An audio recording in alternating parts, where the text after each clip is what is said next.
గడ్డలు మీలో ఎంతమందికి ఇష్టమండి? ఇదైతే నాకు చాలా ఇష్టము. సో మోరంగడ్డలని కందగడ్డ, చిలకడ దుంప, స్వీట్ పొటాటో అని పిలుస్తాము.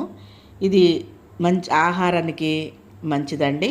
సో మధుమేహ వ్యాధులు కూడా ఇది ఉపయోగపడుతుంది. షుగర్ ఉన్న వాళ్ళకి అండ్ క్యాన్సర్ ఉన్న వాళ్ళకి కూడా ఈ దుంపలు ఇస్తే మంచి ఆరోగ్యం ఉంటుందంట. తర్వాత పొటాషియం ఉంటుంది కనుక గుండెకి మేలు చేస్తుంది. మెగ్నీషియం నుంచి దమనుల నుంచి ఇది మంచిగా పనిచేస్తుందంటండి. ఈ దుంపల్లో విటమిన్ సి, ఈ, బి6 ఉంది, బీటా కెరోటిన్ ఉంది, పొటాషియం ఉంది, ఐరన్ ఉంది, మినరల్స్ ఎక్కువగా ఉన్నాయండి. ఇది మన యొక్క శరీరంలో అన్ని భాగాల్లో ఆక్సిజన్ సరఫరా చేయడానికి బాగా ఉపయోగపడుతుంది. ఈ దుంపల్లో తెల్ల రక్త కణాల ఉత్పత్తికి ఉపయోగపడతాయి.